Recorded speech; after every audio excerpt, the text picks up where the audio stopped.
Good morning, everyone. My name is Sumeshwar. I welcome all of you on behalf of Art of Living Organization to Yog Vashishta's Mahavak Yajna.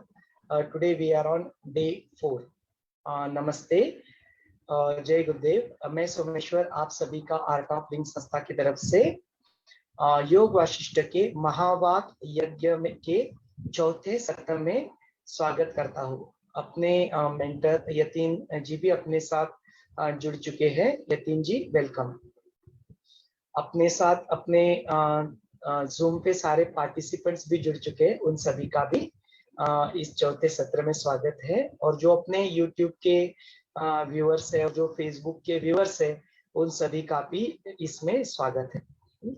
So just right before this, I was just talking with Yatin and I was requesting him that every day, if we can allocate little bit of homework, probably about thinking or pondering about some thought process, or it could be even going through little bit of portion of the Yoga Vashishta book. So as a reference, we will be using one of the book according to Yatin.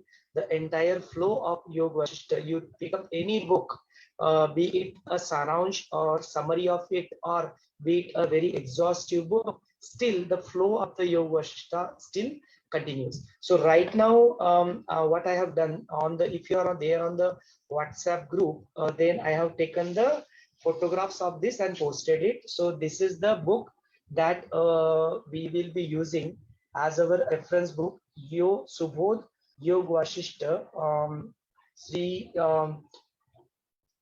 Vashishta and Rama Samvad. Author name is Pracharya Suman Mahadevkar. So this is the back side of the book.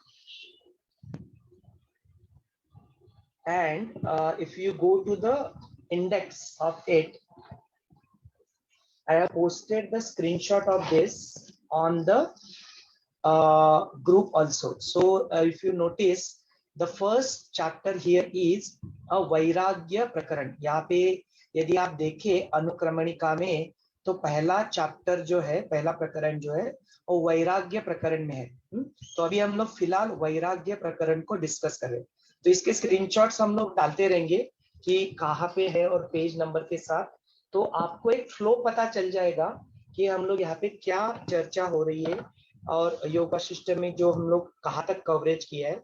So that will really help all of us to be with the pace. तो हमें पता चलता रहेगा कि कहाँ तक हमें पढ़ना है, कहाँ तक हमें जाना है। तो that will really help. So that will be your request to Yatin ji, कि यतीन जी हमें फिर बीच बीच में गाइड करते रहेंगे कि at least on this reference of this book where do we start, कितने पेजेस हमने अब तक ऑलरेडी कवर कर चुके हैं। Not necessarily exactly page by page number, but even if the topic and उस प्रकरण में भी, चैप्टर में भी काफी सारे सब टॉपिक्स भी है, उस सब टॉपिक्स के भी नाम अगर मिल गए तो हम लोग उस सब टॉपिक को पढ़ के फिर आ सकते हैं। तो आज हमने क्या टॉपिक कवर किया वो, और कल हम लोग किस टॉपिक को कवर करने वाले वो, ये दोनों चीजों को हम लोग एड्रेस करेंगे। Am I audible Yatin, Sushil ji? आवाज आ रही है मेरी? Okay, so probably you need to check your audio. Okay, one of us participants saying not audible. Please check your audio and you will be able to correct it. So without any making it late, we'd like to start listening to Yatin ji. Yatin ji, over to you. ठीक है, जैसे हमेशा शुरू करते हैं, हम गुरु प्रार्थना करेंगे और फिर अपना सेशन शुरू करते हैं। सोमेश्वर, आप बहुत अच्छा गाते हैं, आप ही कर दीजिए उसको। नहीं काफी अच्छा है। और सभी की आवाज अच्छी है, हम लोग आपको भी सुनना चाहेंगे यतीन जी, ऐसी कोई बात नहीं है। Let's all close our eyes, आंखें बंद कर लेते हैं। एक साधारण सांस अंदर ले और छोड़ दे। एक गहरी लंबी सांस अंदर ले और छोड़ दे। 3 बार ओमकार का उच्चारण करते हैं। ओमकार उच्चारण के लिए एक गहरी लंबी सांस अंदर ले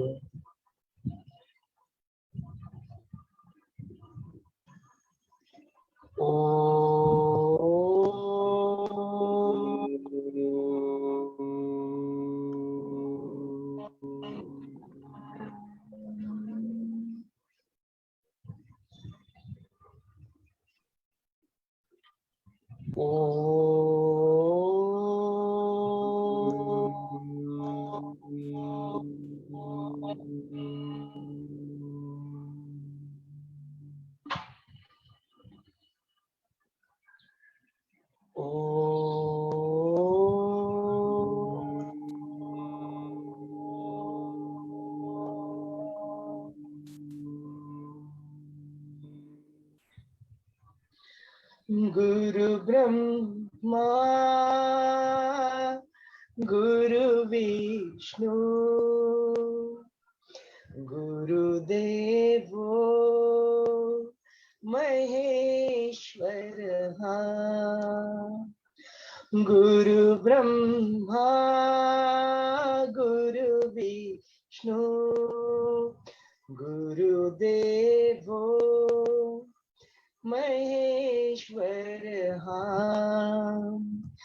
गुरु साक्षात् परब्रह्म गुरु साक्षात् परब्रह्म तस्मै श्री गुरवे नमः तस्मै श्री श्री गुरवे नमः।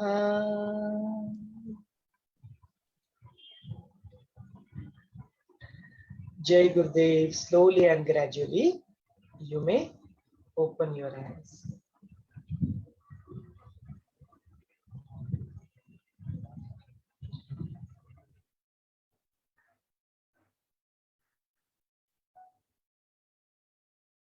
जय गुरुदेव। हम वैराग्य प्रकरण में हैं। अभी तक हमने श्री राम जी का वैराग्य जस्ट सुनना शुरू किया है। योग वशिष्ठ में हमने देखा कि जैसे सुतीक्ष्ण से ये कहानी शुरू होती है और सुतीक्ष्ण ने कुछ प्रश्न पूछे, उसके उत्तर देते देते जो कहानियों में कहानियां आती गई, तो हम यहाँ तक आ पहुंचे हैं कि श्री राम जी अपना वैराग्य बता रहे हैं। जैसे कि वे अपनी शिक्षा पूरी करके थोड़ा भ्रमण करके फिर आए थे और आने के बाद उनके मन में एक ऐसी उदासीनता छा गई थी कि इस जीवन में जहाँ पे भी कहीं देखे सब लोग आनंद के लिए प्रयत्न करते हैं, जो कुछ भी करते हैं उसके पीछे आनंद ही एक उनकी प्राप्ति की इच्छा होती है, लेकिन वो पूरी नहीं होती। उसके बदले हर जगह वहां पे दुख ही दुख दिखाई देता है। क्षण के लिए आनंद मिलता होगा लेकिन उसके बाद दुखी है, ऐसा उन्होंने देखा तो बड़े उदासीन हो गए। और फिर उन्होंने अपना जो अपनी उदासीनता थी, अपना वैराग्य था, वो जब विश्वामित्र ऋषि आए तो उनके सामने बताना शुरू कर दिया। कल हमने देखा कि उन्होंने सबसे पहले जो शुरुआत की थी कि कुछ भी करें, हर चीज के पीछे इंसान भागता है लेकिन वहां पे दुख ही दुख है। उसके बाद उन्होंने बताया कि इंसान क्या क्या करता है और इस जीवन का स्वरूप कैसे है और क्या क्या होता है। तो वहां पे उन्होंने कहा कि लक्ष्मी के पीछे इंसान भागता है, लक्ष्मी का स्वरूप एकदम अस्थायी होता है, अस्थिर होता है और उसके पीछे भागते भागते इंसान कई सारे गुनाह कर बैठता है, अपराध कर बैठता है। कभी अपने रिश्तेदारों को फंसाएगा, कभी दोस्तों को फंसाएगा, कभी अपने घर वालों को छोड़ के कहीं दूर जाएगा। कई सारी चीजें बताई हैं वहां पे। और वहां कल एक प्रश्न भी आया था, उसको आज अभी इसी समय एड्रेस करना चाहूंगा कि ये प्रश्न आया था कि लक्ष्मी और नारायण, तो जो संत होते हैं उनके पास फिर लक्ष्मी नहीं होती क्या, ऐसा कुछ है क्या? तो ऐसा नहीं है। लक्ष्मी का नेचर बड़ा चंचल होता है, वो एक जगह टिकती नहीं। और ये हमने कई सारे उदाहरणों से देखा है कि अगर हमारी वासना अच्छी नहीं रही तो लक्ष्मी हमारे साथ शायद ही कुछ देर टिकेगी, बाद में चली जाएगी। और इसका सारा संबंध आगे जाके हम देखेंगे कि हमारे कर्मों से है, हमारी वासना कैसे होती है उसके ऊपर होता है।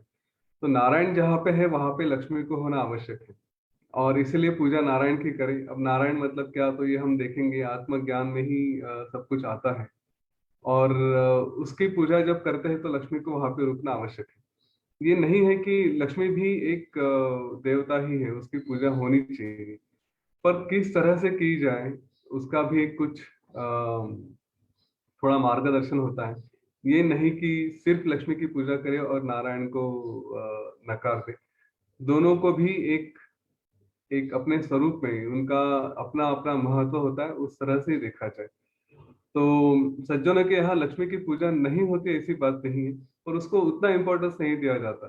तो ऐसा कहा गया है योग वशिष्ठ में कि जहाँ पे सज्जन होते हैं और अगर वो लक्ष्मी की पूजा नहीं करते तो उसका थोड़ा उसको ऐसी घुटन होती है, वो उतना कंफर्टेबल नहीं रहती। और जैसे ही ये सज्जन लोग, सो कॉल्ड सज्जन, जो अपनी वासनाएं गलत कर बैठे हैं या फिर कोई गलत काम करने बैठ शुरू कर देते हैं, तो नेचुरली नारायण चले जाएंगे तो वहां से लक्ष्मी भी चली जाएगी, भी ज्यादा देर रुकती नहीं। जो गलत काम करते हैं उनके यहाँ लक्ष्मी आ जाएगी शायद, अगर उन्होंने लक्ष्मी की ही आराधना की। हम आगे जाके देखें, आप जो चाहते वही मिलता है, तो लक्ष्मी आ भी जाएगी, लेकिन अवसर पाते ही वो भी निकल जाएगी। तो इसलिए लक्ष्मी के पीछे नहीं लगना चाहिए, ऐसा श्री राम जी कहते हैं। उसके बाद उन्होंने अहंकार के बारे में कहा कि हम जो भी यह सृष्टि देखते हैं, अपना जीवन में जो कुछ भी देखते हैं, तो वो सारा एक अहंकार के रूप से ही है। हमारा अगर हम याद करें अस्तित्व के साथ स्तर, तो जब निचले स्तर से शुरू करते हैं तो सेल्फ के बाद पहला स्तर अहम है, अहम के बाद ही, अहंकार के बाद ही सब कुछ हमने देखा कि अस्तित्व में आ गया है। और इसके बाद फिर श्री राम जी ने कृष्णा की निंदा की है। हम कल यहाँ तक आए थे। आज उन्होंने और क्या क्या, किस किस विषयों की निंदा की वो हम देखेंगे। मैं आपको यहाँ पे लेकिन एक बात के ऊपर सावधान करना चाहूंगा। देखिए, ये वैराग्य प्रकरण चल रहा है, और ये वैराग्य प्रकरण जैसे जैसे खत्म होते आएगा, जिस जिस तरह से श्री राम जी ने अपना वैराग्य सामने रखा है, तो हमारे भी मन में वैराग्य आना चाहिए। ठीक है, लेकिन ये वैराग्य आने के बाद यहाँ पे रुकना भी नहीं है। नहीं तो यह होगा कि आपने योग वशिष्ठ का सिर्फ वैराग्य प्रकरण पढ़ा या सुना, और फिर बस हाथ ऐसे ऊपर करके बैठ गए घर में कि कुछ नहीं है, श्री राम जी ने कहा है, कहीं किसी चीज में कोई इंटरेस्ट नहीं है, तो जीवन से हम सब कुछ छोड़ के बैठ जाए या जाके साधु बने। ऐसा नहीं होना चाहिए। हाँ, वैराग्य आए, लेकिन उसके आगे का भी ज्ञान हमें सुनना है। नहीं तो सब छोड़ के बैठ गए, ये अच्छा नहीं होगा।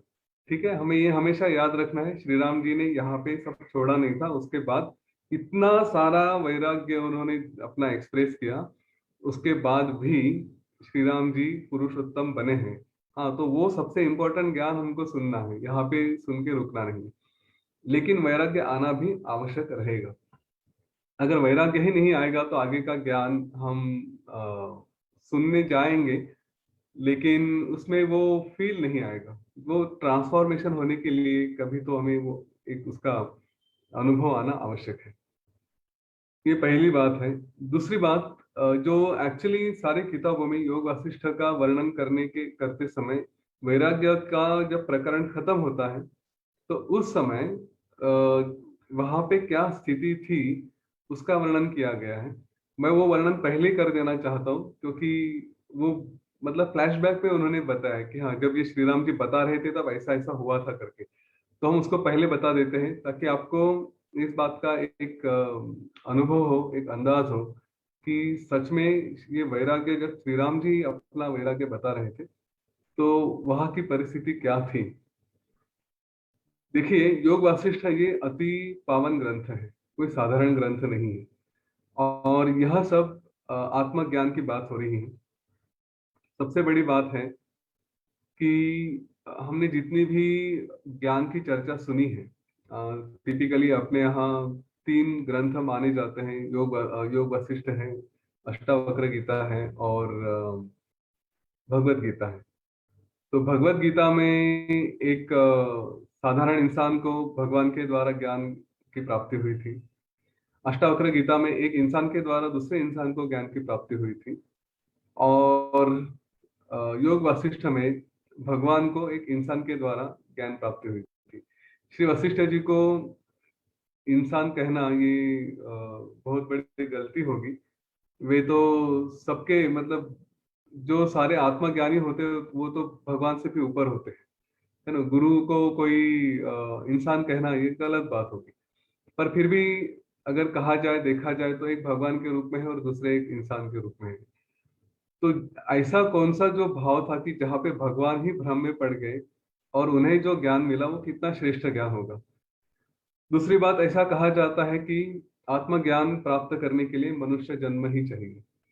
हाँ, आप बाद में भगवान हो जाए, कुछ भी हो जाए, वो एक अपने अपने लेवल होती है एग्जिस्टेंस की, लेकिन मुक्ति के लिए आपको आत्मज्ञान की आवश्यकता अगर है तो वो इंसान के रूप में ही मिल सकता है, ऐसा कहा गया है। तो अगर ऐसी बात है, तो जब ये आत्मज्ञान की बातें हो रही थी, जब श्री राम जी अपना वैराग्य बता रहे थे, तो उस समय के जो भी कम्युनिकेशन मैकेनिज्म हो गए कि वहां पे सारे सिद्ध, सारे ऋषिगण जो भी है, हर तरह के जीव जो भी थे, उन्होंने अपने एक दूसरे लोगों को कम्युनिकेट कर दिया। मे बी सेल फोन पे होगा या उनका जो भी मैकेनिज्म होगा, कि अरे दशरथ के दरबार में श्री राम जी कुछ तो बोल रहे हैं, और वहां पे विश्वामित्र भी है और वशिष्ठ भी है। ये ऑलरेडी बड़े बड़े लोग वहां पे पहुंच चुके हैं, और कुछ तो खास होने जा रहा है, तो चलो सारे के सारे लोग वहीं पे चलते हैं। और जब श्री राम जी अपना वैराग्य बता रहे थे, तो आकाश में सारी सिद्धों का समुदाय था, जो भी प्रजाजन थे वो एकदम शांत थे। यहाँ तक कि जो गाय भैंसे जानवर भी जो थे आजू बाजू में, वो भी एकदम चुप हो गए थे। हाँ, मतलब पक्षियों की जो चहचहाट होती है वो भी रुक गई थी। सारे के सारे लोग अपने प्राण अपने कानों में लाकर सुन रहे थे कि श्री राम जी क्या कह रहे हैं, और कितना सुंदर कह रहे हैं। उनको सुनने के लिए सारी सृष्टि यूं मानो कि रुक गई थी, और सारा विश्व, सारी सृष्टि वहीं पे दशरथ के दरबार में या आसमान में वहां पे आकर रुक गई, सुन रहे हैं कि ये क्या कह रहे हैं करके। तो ये जो अभी तक हमने देखा, और हाँ इस बात का ध्यान रहे कि हम जब भी सुन रहे हैं, जहां पे भी सुन रहे हैं, तो शायद हो सकता है कि कई और जीव हैं जो सुन रहे हैं, हमें दिखाई नहीं देते, है ना। जैसे हम हर फ्रीक्वेंसी को सुन नहीं सकते, आसमान में यहाँ पे हर तरह की फ्रीक्वेंसी, हर तरह का कम्युनिकेशन हो रहा है, हम सुन नहीं सकते। वैसे ही कई सारी चीजें होती है जो हमारे साधारण दृष्टियों को नहीं दिखाई देती, लेकिन वो होती है। और आप किसी भी संतों के योग वशिष्ठ के प्रवचन को सुने, तो वे यही कहेंगे कि ये आवश्यक, ये हो सकता है कि हमारे आसपास कोई और भी है जो इसको सुन रहे हैं। तो इस भाव से, इस श्रद्धा से इसको सुने, अपने सारे शक्ति अपने कानों में लेकर आए और उसको सुने कि श्री राम जी का वैराग्य क्या था, क्योंकि ये आने के बाद ही फिर आगे का कुछ ज्ञान प्राप्त हो सकेगा। तो लक्ष्मी और अहंकार के बारे में कहने के बाद श्री राम जी ने कहा तृष्णा के बारे में। वे कहते कि ये डिजायर्स, ये ऐसी एक उन्होंने एक क्या कहा, चूहा कहा है कि जो हमें अंदर ही अंदर काटते रहता है। कुछ भी रहे, इंसान शांति से बैठता ही नहीं। ये हमने अपने आप में देखा है, जब भी कुछ हो, शांति से बैठा है, कुछ काम नहीं है ना, तो मन में वो विचार आते रहते हैं, मुझे ये चाहिए, मुझे वो चाहिए, मुझे ये करना है, मुझे वो करना है। और ये डिजायर इतनी स्ट्रांग होती है कुछ करने के लिए कि इंसान को हमेशा भगाती रहती है। हाँ, एक कभी तो श्लोक सुना था बचपन में, जो जो एक पॉजिटिव डायरेक्शन में कहा था, लेकिन उसके नेगेटिव डायरेक्शन भी वहां पे है। वो श्लोक था, आशा नाम मनुष्याणाम काचित आश्चर्य श्रृंखला। हाँ, आशा नाम की एक ऐसी आश्चर्यकारक श्रृंखला है, यया बद्धा प्रधावंती, जो उससे बंधा हुआ है वो भागता है, और मुक्ता तिष्ठन्ति पंगुवत, और जो उससे मुक्त है वो एक पंगु के तरह, जो एक अपाहिज है उसके तरह एक जगह शांति से बैठा रहता है। ये तृष्णा भी ऐसी ही है। ये एक तरह से श्रृंखला है कि जो इंसान को भगाती भगाती रहती है, और जो उससे मुक्त है वो शांति से बैठ जाएगा। तो ये देखिए कितना आश्चर्यकारक बात होती है कि डिजायर्स ये इंसान को कहीं पे भी शांति से बैठने नहीं देती, कितना भी हो जाए। उन डिजायर्स को अगर रोकना है, उससे अगर बचना है, तो एक ही चीज है, वो है विवेक। अगर हमारे पास विवेक है, तो हम थोड़ा विचार कर सकते हैं कि क्या योग्य है, क्या अयोग्य है। विवेक ये एक ऐसा गुण होता है कि जो हमें सही और गलत के बीच में डिफरेंशिएट करने के लिए सिखाता है। तो जिसके पास विवेक है और जिसका विवेक बहुत स्ट्रांग है, वही थोड़ा इन तृष्णाओं से बच सकता है, वरना तृष्णाएं तो कभी खत्म ही नहीं होती। देखिए, एक रहस्य आपको बता देता हूँ। विषय वासना या तृष्णा, ये जो भी है, जिनके पीछे भी हम भागते, जो कुछ भी प्राप्त करना चाहते हैं, ये सारे लिमिटेड है। हाँ, दोनों तरफ से हमारी भोगने की शक्ति और बाहर जो अवेलेबल है वो दोनों। आप खाना खाने बैठेंगे तो या तो पेट भर जाएगा या जो खाना सामने रखा है वो खत्म हो जाएगा, दो में से कुछ तो एक है। और ये चीजें हमें हमारी एबिलिटी टू एंजॉय इसको लिमिट करती है, कि हमारी शरीर की साइज लिमिटेड है, शरीर की शक्ति लिमिटेड है, और जो अवेलेबल है, जो उपलब्ध है, वो भी मर्यादित है। लेकिन हमारा मन का स्वरूप जो हमारे हम जो कहते हैं कि ब्रह्म से ही है, कॉन्शियसनेस ही है, चैतन्य का स्वरूप है, चैतन्य से ये सब आया है, वो तो इनफाइनाइट है। उसको तो कोई मर्यादा ही नहीं है। जब इसको कोई मर्यादा नहीं है तो आप इसको कितना भी खिलाएं, कितना भी खिलाएं, इसका पेट कभी भरेगा ही नहीं। तृष्णाओं का स्वरूप भी वही है ना। जैसे एक मराठी में कहते हैं, भस्म्या नाम का एक डिसीज होता है कि जिस आदमी को कितना भी खिलाएं उसका पेट कभी भरेगा ही नहीं, कुछ भी दे दो पेट भरता ही नहीं है उसका। वैसे ही ये तृष्णाओं का स्वरूप है। अभी इसके ऊपर आगे चर्चा होगी डिटेल में, श्री राम जी का जो वैराग्य उन्होंने कृष्णा के बारे में बता रहे हैं। लेकिन मैं हर चीज आगे के लिए रोकना नहीं चाहता, तो इसलिए कुछ कुछ इसके जो क्यूअर्स हैं, इसको किस तरह से संभाला जाए, इसके थोड़े से एक हिंट्स भी अभी दे देता हूँ। क्योंकि इन्हीं विषयों पे वशिष्ठ जी ने बाद में बहुत सविस्तर चर्चा की है। ये अगर हमें समाज में आए कि मेरी जो भी डिजायर्स है, जो भी मैं मांगना चाहता हूँ, वो अनएंडिंग रहेगी, वो कभी फुलफिल नहीं करेगी, और मेरे मन को भी वो कभी समाधान नहीं दे सकती, तो इस बात का अवेयरनेस ही आपको शायद थोड़ा अलर्ट कर देगा, थोड़ा सजग कर देगा कि जब मैं कुछ चाहता हूँ तो उसके पीछे जाना चाहिए कि नहीं जाना चाहिए। अगर आप स्टूडेंट हैं, कॉम्पिटिटिव एग्जाम्स की तैयारी कर रहे हैं, पढ़ाई के समय तृष्णा होती है कि चलो फुटबॉल की मैच देखें, क्रिकेट की मैच देखें। अगर इस बात का अनुभव है, यह आप समझते हैं कि मैंने कुछ भी देखने की कोशिश की, कुछ भी प्राप्ति की कोशिश की, तो यहाँ पे रुकेंगे नहीं। ये आगे आगे बढ़ता ही जाएगा, एक के बाद एक आते ही जाएगा। अगर हम ये समझते हैं ना, तो उसी वक्त अपने मन को ऐसा एक थप्पड़ लगा दे और बताए कि पता है ना, ये एक मैच देखने से तो पेट भरने वाला नहीं है। ठीक है, एक ओवर देखने से पेट भरने वाला नहीं है। हाँ, दिमाग में कुछ ना कुछ विचार आते रहेंगे, तो छोड़ो, इसके पीछे जाने में अर्थ नहीं है। ये मन का नेचर ही है। ये मन, तुम्हारा नेचर ही ऐसा है कि तुम कुछ ना कुछ मांगते रहोगे, तो तुम अपनी जगह शांति से बैठो। मेरा गोल, मेरी मुक्ति, मेरी पढ़ाई है, मेरा जो भी करियर मैंने चाहा है वो है। आप जो भी करना चाहें, चाहे बिजनेस में हो, संसार में हो, जहाँ पे भी हो, अपने उद्दिष्ट, अपने कर्तव्यों पे अगर ध्यान रहा, तो मन को हम हमेशा संभाल सकते हैं। तो ये विवेक जागृत होना आवश्यक है। ये इस बात की जानकारी होना आवश्यक है कि हमारा मन ये इनफाइनाइट मांगते रहेगा और तृप्ति कभी होगी नहीं। तो श्री राम जी कहते कि गुरुदेव वशिष्ठ को कहते हैं कि मैं तो बड़ा डर गया हूँ, इस तृष्णा की वजह से बहुत परेशान हो गया हूँ, क्योंकि ये शांति से बैठने नहीं देती। कुछ भी करे, देखो, कुछ भी करने के लिए जाए तो ये हमेशा मुझे भगाती ही रहती है, और मैं परेशान हो गया हूँ कि इससे कैसे बचे। विवेक से मैं प्रयत्न करता हूँ, लेकिन वो बहुत श्योर लोग होते हैं कि जो विवेक समझते हैं और उसके हिसाब से अपने आप पे नियंत्रण पा सकते हैं। साधारण इंसान तो बस कितना भी प्रयत्न करे वो इससे बच नहीं सकता। तो मुझे कुछ बताइए कि क्या किया जाए, कैसे इस तृष्णा से बचूं। उसके बाद फिर अम, श्री राम जी अपने शरीर की निंदा करते हैं। वे कहते हैं कि इंसान जो कुछ भी करता है वो शरीर के लिए करता है। उसको लगता है कि देखिए, एक्सरसाइज करेगा, अपने आप को सुंदर रखने की कोशिश करेगा, और इस शरीर को जो उसकी तृष्णाएं होती है शरीर से भी आती है, जैसे जिह्वा की है, सेंसेस की, स्किन की है, तो उसके लिए अच्छा खाना खाएगा या फिर अपने आप को बचाने की कोशिश करेगा। वो हमेशा चाहता है, हम में से कितने लोग हैं ना अपने आप को सुंदर रखना चाहते हैं। यूजुअली ये देखा है, निगेटिवली मत लीजिए प्लीज, लेकिन खास करके 40-45 की उम्र होने के बाद स्त्री पुरुष दोनों में वो एक एक तरह का डर लगने लगता है कि अरे मेरा 40 के आगे का चालू हो गया, तो कहीं तो मैं ऐसा बूढ़ा तो नहीं दिखूंगा। तो इसलिए फिर उस उम्र तक शायद डेली एक्सरसाइजेस, वॉक, प्राणायाम, ध्यान नहीं किया होगा, लेकिन उसके बाद शुरू हो जाता है। तो थोड़ा अपने आप के बारे में अवेयरनेस होता है कि नहीं, मैं अभी भी यंग दिखना चाहिए, मुझे भी बूढ़ा नहीं दिखना है। हाँ, ये फीलिंग आ जाता है। और उसके लिए फिर इंसान और कोशिश करते रहता है, कोशिश करते रहता है कि नहीं और यंग दिखो, यंग दिखो।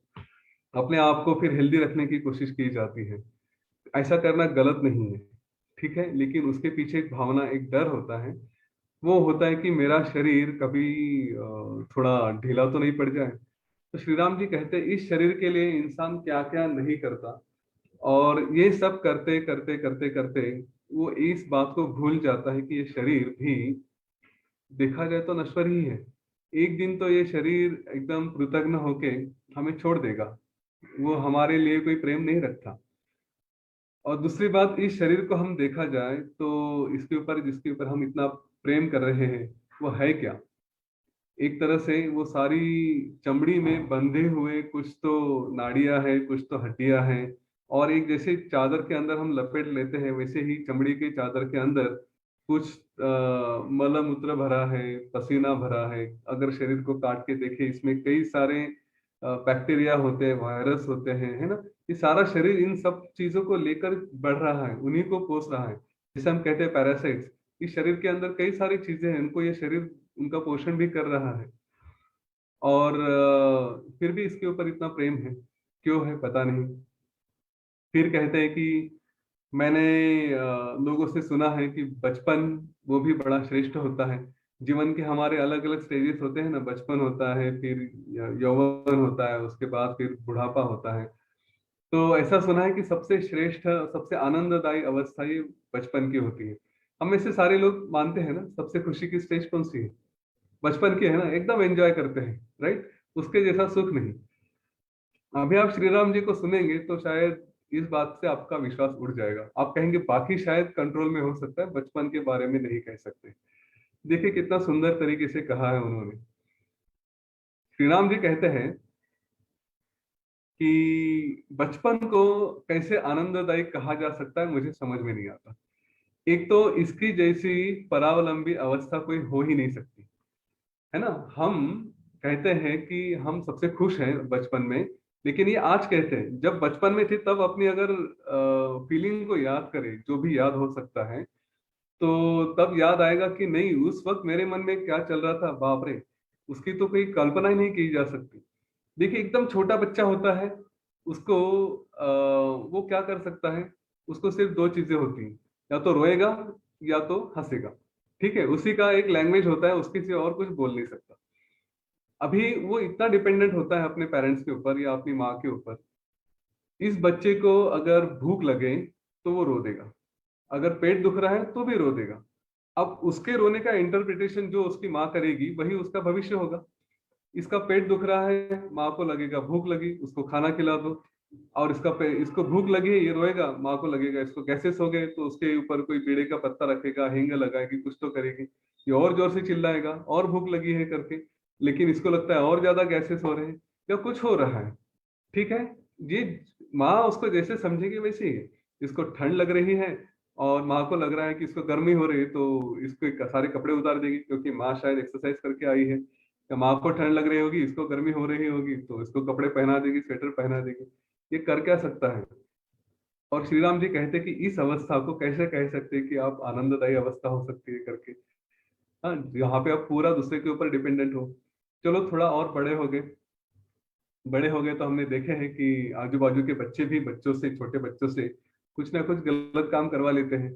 कहते हैं कि जाओ सामने के दरवाजे पे बेल मार के आओ, चिल्लाओ, कुछ करो। और ये कह करके आता है तो इसको डांट पड़ जाती है। ये डांट पड़ने के बाद ये प्रश्न में आता है कि मैंने क्या किया, किसी ने बताया वही किया, तो इसमें मेरा क्या अपराध है? उन बच्चों को अपना अपराध ही समझ में नहीं आता, ऐसी स्टेट होती है। हमने अपने बच्चों को बड़ा किया है तो देखेंगे कि कई बार हमने उनको उस बात के लिए डांटे हैं कि जिसके लिए वो जिम्मेदार होते ही नहीं। तो कहते हैं कि ऐसी अवस्था कैसे आनंद की हो सकती है, जिसके लिए मुझे कुछ पता ही नहीं लेकिन फिर भी मुझे डांट पड़ रही है। उसके बाद कहते हैं कि चलो ये भी मान लिया, उसके ऊपर जाते हैं हम पढ़ाई करने के लिए, बच्चा स्कूल जाना शुरू करता है। तो आजकल तो हम देखेंगे बच्चों को स्कूल में टीचर का डर रहता है और घर में पेरेंट्स का डर रहता है ना। पहले हमारे जमाने में हम जब बचपन में थे तो टीचर ने पीटा ये करके बोलने की भी कोई सुविधा नहीं थी। टीचर ने मारा करके बोल देते तो पेरेंट्स और ऊपर से लगा देते कि तुमने कुछ किया होगा करके। तो अगर आज की भाषा में कहा जाए तो बच्चों को पेरेंट्स और टीचर्स दोनों टेररिस्ट लगते हैं। इतना डरावने लगते हैं कि बाप रे कितना डर में रहते हैं। और ये ऑनलाइन की वजह से तो पता नहीं और क्या क्या है ना। यहाँ पे एक मतलब कुछ 2 साल पहले स्थिति ये थी कि स्कूल में पढ़ रहे उन्होंने जो भी हुआ एटलीस्ट आप बचा सकते थे अपने आप को, कि टीचर ने डांटा है कुछ किया है तो उस समय कह सकते थे कि चलो कुछ हुआ तो घर में आके बताने की जरूरत नहीं। अभी तो पूरी ओपन बुक हो गई है। यहाँ पे टीचर क्या पढ़ा रहे हो वो भी देखते हैं पेरेंट्स, और बच्चे को कुछ बोल दिया तो वो भी समझ में आता है, और फिर वापस क्लास होने के बाद घर में उल्टे बोला जाता है कि हाँ देखो मैं बोल रहा था तुम पढ़ाई नहीं करते, टीचर तुम्हें डांटेंगे करके। ओपन बुक बहुत खराब हो गई है सिचुएशन है। श्री राम जी का ये कहना कि बचपन की अवस्था मुझे लगती नहीं कि आनंददायी है, एटलीस्ट मैं तो कन्विंस्ड हूँ कि पता नहीं कैसे लोग कहते हैं। उसके बाद कहते हैं चलो ये अवस्था खत्म होते होते जब थोड़ी सूझबूझ आनी शुरू होती है कि अब कुछ किया जाए, अपने आप में कुछ देखे या थोड़ा एंजॉय करे या कुछ करे, तब तक ये अवस्था खत्म होती है और यौवन आ जाता है। यौवन युवावस्था जिसके बारे में हम आज ये पूरा सेशन और ये सारा सत्र हमने लिए हैं युवावस्था के बारे में, तो थोड़ा उसको समझे। श्री राम जी कहते हैं और बड़ा महत्वपूर्ण वाक्य है कि युवावस्था ही ऐसी है, यूथ ये एक स्टेज होती है कि जहाँ पे अपना सारा जीवन, उसकी फाउंडेशन, उसकी नींव हम रख सकते हैं। इस अवस्था में अगर हमने कुछ गलतियां की, हम कुछ चूके, हमने जो करना चाहिए था वो नहीं किया और कुछ और करने लगे, तो हमारा पूरा जीवन कहीं गलत डायरेक्शन में जा सकता है। वे कहते हैं कि ये सब सही है, लेकिन इस युवावस्था के, यौवन के जो भी कुछ गुण हैं या अवगुण हैं वो इस तरह से होते हैं। एक तो शक्ति आ जाती है, शक्ति आने की वजह से शरीर की और मन की, और ऊपर से शरीर में भी बदल होते रहते हैं, तो एक तरह का एरोगेंस होता है कि मैं सब कुछ कर सकता हूँ। ठीक है, तो उससे अपने जो एरोगेंस, आपको पता है किसी में भी अहंकार एरोगेंस रहा तो अधपात ही करता है, उससे कुछ प्राप्त नहीं होता। सामने वाला आपको कितना भी जी जान से समझाने की कोशिश करे, लेकिन हम सुनने की अवस्था में नहीं रहते। और जब सामने सचमुच कुछ ज्ञान आ रहा है और सुनने की अवस्था नहीं है, तो क्या होगा, हमारा नुकसान ही होगा, हम कुछ तो गलत कर बैठेंगे। दूसरा होता है यहाँ पे कंफ्यूजन बहुत होता है, क्योंकि कई सारी चीजें कई सारे पे आते रहती है। यूजुअली हमारे दोस्त वो भी खुद कंफ्यूज होते हैं, वो अपने आप से जो भी कुछ कहना चाहेंगे हम उनको सुनते हैं। किसी ने कुछ कह दिया ये अच्छा है, किसी ने कुछ कह दिया वो अच्छा है, तो उसके पीछे भागते जाते हैं। और जब ऐसी सिचुएशन होती है तो कंफ्यूजन काफी होता है। देखिए, जो भी यूथ है या इन जनरल सबके बारे में मैं एक छोटी सी टिप देना चाहूंगा। जब भी हम बीमार पड़ते हैं तो हम डॉक्टर के पास जाते हैं, सही है। हम किसी मोची के पास या किसी टेलर के पास तो नहीं जाते, दर्जी के पास नहीं जाते, डॉक्टर के पास ही जाते। वैसे ही आप यूथ में हैं, जब भी कोई डिसीजन लेना है किसी भी बारे में, तो एक प्रॉपर काउंसलर के पास जाए, जो इस क्षेत्र का डॉक्टर होता है, करियर काउंसलर्स होते हैं, उनके पास जाए, उनसे पूछे। कई लोग अपने करियर की ही गलतियां यहाँ पे कर बैठते हैं कि मुझे अपने करियर में ये करना है वो करना है, किस बेसिस पे करना है उसका कोई पता नहीं, सेल्फ इवेल्युएशन कुछ हुआ नहीं होता। लेकिन यूथ में ये कई सारी गलतियां होती हैं, और बाद में जाके पता चलता है कि मैंने एक साथ कई विषयों पे फोकस करने की कोशिश की, मुझे ये भी चाहिए, मुझे वो भी चाहिए, और फिर काफी सारा इंपॉर्टेंट समय जीवन का ऐसी बातों में बिता दिया कि जिसका कोई फ्रूट नहीं है, जिसका कोई फल नहीं है। तो थोड़ा अवेयर रहे कि मुझे जो भी प्राप्त करना है, मुझे जो भी करियर चूज करना है, जो भी अपना लाइन डिसाइड करनी है, तो थोड़ा राइट लोगों के पास जाके बात करें और फिर अपना करियर चूज करें। वरना आप दोस्तों के साथ नहीं जाए, क्योंकि आपके दोस्त भी उतने ही कंफ्यूज है जितने आप कंफ्यूज हैं, उनके पास से आपको कुछ मिलेगा नहीं। ठीक है, इस बात का एक हमेशा एहसास नहीं। तो कंफ्यूजन बहुत होता है, क्या करे क्या नहीं, दिमाग में कई सारे विचार होते हैं तो आदमी भटक जाता है। उसके ऊपर कहते हैं कि इस अवस्था में लस्ट वासना ये भी बड़ी स्ट्रांग होती है। और उसकी वजह से भी इंसान, अगर जैसे कहें कोई लड़का है तो उसके जीवन में लड़की, या लड़की के जीवन में लड़का, योग वशिष्ठ हमें टिपिकली पुरुष के एंगल से, हमारे पुराणों में ही पुरुष के एंगल से कहानियां या बातें कही गई हैं, और स्त्री को जैसे एक आकर्षण का रूप दिखाया गया है। लेकिन ये दोनों के बारे में इक्वली एप्लीकेबल है, ठीक है, इस बात को हम समझ लें। यहाँ पे किसी जेंडर बायस की बात नहीं कही गई है। यहाँ पे एक वासना है, वो वासना को ही स्त्री या पुरुष इस तरह से कहा गया है। तो कहते हैं कि यूथ में हमारे मन में अपोजिट जेंडर है, अपोजिट सेक्स है, उसके बारे में इतना अट्रैक्शन होता है। और आजकल अनफॉर्चुनेटली तो एलजीबीटी भी आ गया है, राइट, लेस्बियन, गे और ये सब कुछ, ट्रांसजेंडर्स, तो वो भी एक अलग सा ही अपना विश्व बन जाता है। और इनको काफी ग्लोरीफाई भी किया गया है। इंग्लिश मीडिया जो देखेंगे तो उसको बहुत ग्लोरीफाई भी करते हैं। तो वो भी आ जाता है। और फिर इंसान ने जहाँ पे जिस समय सचमुच अच्छे से पढ़ाई करके, अच्छा ज्ञान प्राप्त करके, अच्छी सेवा करके अपना शरीर कमाना चाहिए, वो सारा सब कुछ छोड़ के क्या करता है, तो नहीं नहीं वो मीडिया देखेंगे, नहीं नहीं वो मूवीज देखेंगे, नहीं नहीं वो बातें पढ़ेंगे, बातें करेंगे, नहीं नहीं वो लोगों के साथ रहेंगे। और फिर जब ये सारा समय धीरे धीरे धीरे धीरे निकल जाता है, आपके करियर का पीक निकल जाता है, फिर पता चलता है कि अरे मैंने क्या गलती कर दी, कितना इंपॉर्टेंट टाइम था जो मैंने बिता दिया और आज मैं पछता रहा हूँ। उसके सिवा हमारे हाथ में कुछ नहीं बचता। इसके बचने के लिए आगे जाके वशिष्ठ ऋषि ने बहुत सुंदर सुंदर मार्ग बताए हैं, हम देखेंगे वो क्या होते हैं। इसीलिए यूथ को लेकर आइए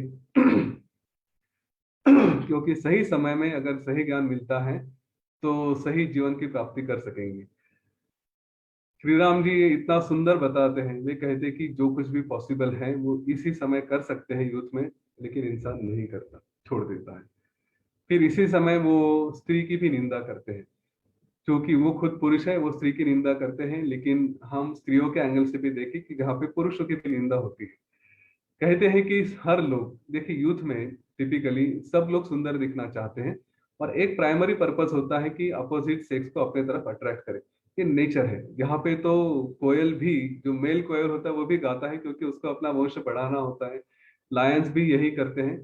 तो ये इंसान के बारे में कोई एक्सेप्शन नहीं है कि वो अपने आप को हैंडसम दिखाने की कोशिश करे, अपने आप को सुंदर करे, मेकअप करे, राइट, एक बॉडी बनाए। अगर बॉडी बनाए तो टाइट कपड़े पहन के फिर ऐसा लगे कि हाँ दिखाई देते हैं कि हम इस तरह से हैंडसम दिख रहे करके।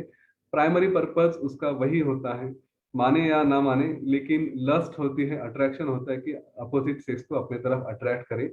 और इसीलिए मन के विचार, ये सब जब चल रहा है ना, तो उसके पीछे जो पर्पस होता है वो मन में वही विचार घूमते रहते हैं। श्री राम जी कहते हैं जिसको हम अट्रैक्ट करना चाहते हैं उसमें सचमुच जो भी है सुंदरता, वो कितने दिनों तक रहेगी, या हमारे अंदर वो दम कितने दिनों तक रहेगा। जिस चीज को अगर किसी स्त्री पे या पुरुष पे मन आ गया कि चाहते हाँ यही सुंदर है, यही सुंदर है, देखिए मन कहाँ पे आ गया, शरीर पे आ गया, है ना। तो वो शरीर कितने दिनों तक साथ देगा, कितने दिनों तक उसकी सुंदरता बनी रहेगी। वहां पे अगर देखा जाए कुछ दिनों बाद तो वो शरीर ऐसा बन जाता है कि जिसको हाथ लगाने की भी इच्छा नहीं होती, सारी झुर्रियां आ जाती हैं, बुढ़ापा आ जाता है, राइट, उसमें ब्यूटी नहीं रह जाती, ना अपने में रहती ना सामने वालों में रहती। तो फिर इतना क्यों अट्रैक्ट करें, इतना क्यों उसके पीछे लगे। क्या हमें ये समझ में नहीं आता कि ये जो तिरछे नयन हम पे डाले जाते हैं, यह इस तरह की भाषा उन्होंने वहां पे उपयोग में लाई है। ये इस तरह के जो मेकअप किए हुए सुंदर मुखड़े होते हैं या सुंदर शरीर होता है, वो हमारे हमें हमारी राह से ढकने के लिए ही, हमें एक जाल में फंसाने के लिए ही इस्तेमाल किए जा रहे हैं। क्या ये हमारे समझ में नहीं आता। और यूथ के लिए, खास करके लड़कियों के लिए भी ये मैसेज थोड़ा क्लियर हो जाना चाहिए कि आजकल कई सारे ट्रैप्स बनाए जाते हैं। हाँ, ये ध्यान में रहे कि हमें फंसना है कि नहीं फंसना है। कई सारी कहानियां हमने सुनी है जहाँ पे लोगों को फंसाया जाता है, लड़कियों को फंसाया जाता है, लड़कियां भी लड़कों को फंसाती हैं। मेरे पास एज अ काउंसलर कई बार अलग अलग तरह के किस्से आते हैं कि जहाँ पे शादीशुदा लोग भी, चाहे औरत हो चाहे मर्द हो, एक्सटर्नल अफेयर्स में फंस जाते हैं, एक्स्ट्रा मैरिटल अफेयर्स में फंस जाते हैं। और उसके कारण वही है कि आकर्षण शरीर का है। यह बात एक बार समझ में आ गई ना, जिसके शरीर के पीछे हम भाग रहे हैं वो एक दिन हाथ लगाने के काम में भी लायक भी नहीं रहेगा, तो थोड़ा विवेक जागृत हो जाए तो बच सकते हैं। और यह विवेक हमें अपने आप में जागृत करना है, उसके बारे में हमें सजग रहना है। तो थोड़ा देखें कि मैं कहाँ फंस रहा हूँ, और ये सारी चीजों का आंसर वही रहेगा, ज्ञान रहेगा, विवेक रहेगा, कि अपने आप को समझाए कि क्या सही है क्या गलत है, और ये सारी चीजें हमें फंसाने के लिए ही इस्तेमाल हो रही है। इसके बाद श्री राम जी बताते हैं वार्धक्य के बारे में, बुढ़ापा। मैं यहाँ पे जितने भी ज्येष्ठगण हैं उनसे विनती करूंगा, इसको निगेटिवली ना लें। योग वशिष्ठ की एक शक्ति है, मेरे स्वयं के कुछ कुछ अनुभव हैं जो मैं यहाँ पे बता नहीं सकता, क्योंकि कुछ अनुभव अपने साथ ही रखने चाहिए। लेकिन आपके कान पे योग वशिष्ठ पड़ गया तो समझ लीजिए कि आपने जीवन में बहुत कुछ प्राप्त कर लिया, जो एक साधारण जीवन में नहीं हो सकता। आप सारे के सारे वो श्रेष्ठ गणों में से अभी माने जाएंगे जब आप इसको योग वशिष्ठ को सुन रहे हैं। ठीक है, हम कहते हैं कि बाकी सारा नॉलेज अगर देखा जाए तो वो मर्सिडीज क्लास अगर कहा जाए गाड़ी का, भगवत गीता रहे या कुछ भी ज्ञान है, वो अगर मर्सिडीज क्लास है, तो योग वशिष्ठ को आप लैम्बोर्गिनी कहिए, फेरारी कहिए, जो भी कुछ कहना है, वो इतना रिमार्केबल डिफरेंस है। सब ग्रंथ एक तरफ, योग वशिष्ठ दूसरी तरफ। जब हम सुन रहे हैं ना, तो कुछ कुछ कहानियां, कुछ कुछ बातें ये किसी किसी क्षेत्र को अच्छी नहीं लगे, या ऐसा लगे कि क्या मैंने सब कुछ गंवा दिया है। जैसे मैंने अभी कहा कि सब कुछ प्राप्त करना है तो यौवन में प्राप्त करें, इसका मतलब ये नहीं है कि समय निकल चुका है और हम कुछ लूज कर रहे हैं। आपके कान पे पड़ रहा है, आप सर्वश्रेष्ठ गणों में से हैं, वो समझ लीजिए, उसका विश्वास रखिए। तो श्री राम जी ने वार्धक्य के बारे में कहा, बुढ़ापे के बारे में कहा। वे कहते हैं कि जैसे जैसे बाल सफेद हो जाते हैं वैसे वैसे, आजकल बाल सफेद तो जल्दी उम्र में भी हो जाते हैं, वो डिफरेंट स्टोरी है। लेकिन उनके कहने का मतलब है कि बुढ़ापा जैसे आने लगता है तो वैसे जो चील होते हैं, गिद्ध होते हैं, वो जिस तरह से एक किसी फल को या किसी प्राणी को खाने के लिए तैयार रहते हैं, वैसे वो अपने सर पे मंडराने लगते हैं। तो मौत है, जो गिद्ध रूपी मौत है, वो हमारे सर पे मंडराने लगती है, देखती है कि कब इसको उठाकर लेकर जाओ। हमने ये सारा कारण क्या बता रहे हैं, जहाँ पे हर स्टेज में ना इंसान आनंद ढूंढने की कोशिश करता है। तो बचपन में आनंद नहीं मिलता, यौवन में भी आनंद प्राप्त कर सकता है, सच में अपने आप में जाके खुश रह सकता है, वो भी नहीं मिलता क्योंकि मन कहीं चला गया। वार्धक्य में शायद लगता है कि चलो इस समय मैं कभी आनंदी रहूंगा। तो जो प्रौढ़ होता है, जहाँ पे सब जीवन में भागते भागते भागते भागते चला गया इंसान, अपने कर्मों में संसार में भागता गया, और फिर बुढ़ापा आ गया, उस वक्त उसको लगता है कि चलो अभी तो सुकून की जिंदगी मिलेगी, लेकिन वो भी नहीं प्राप्त होती। क्यों? क्योंकि शरीर ये जर्जर हो चुका होता है, उसमें कई सारी व्याधियां आती है, कई सारे रोग आ जाते हैं। और फिर जो गोलियों के भरोसे जी रहा है, दवाओं के भरोसे जी रहा है, जो दूसरों के भरोसे जी रहा है, उसको कई घरों में ये परिस्थिति आ भी जाती है कि अगर मुझे सुबह नाश्ता चाहिए तो मिलेगा कि नहीं मिलेगा, अगर मुझे डॉक्टर के यहाँ जाना है तो कोई लेकर जाने के लिए है कि नहीं है, लेकर जाएंगे कि नहीं जाएंगे। हम टोटली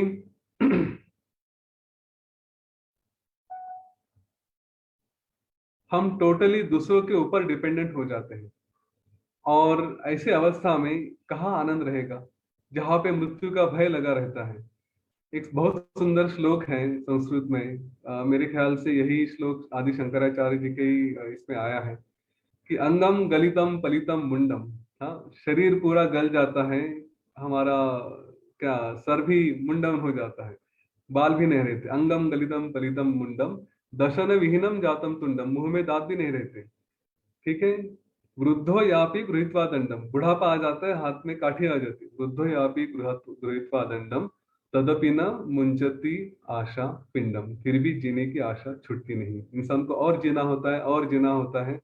ये सब कुछ बुरा हाल है, शरीर साथ भी नहीं दे रहा है, लेकिन अगर पूछे कि क्या मौत को बुलाया जाए, तो कहते नहीं, और कुछ कर सकता हूँ और जी सकता हूँ।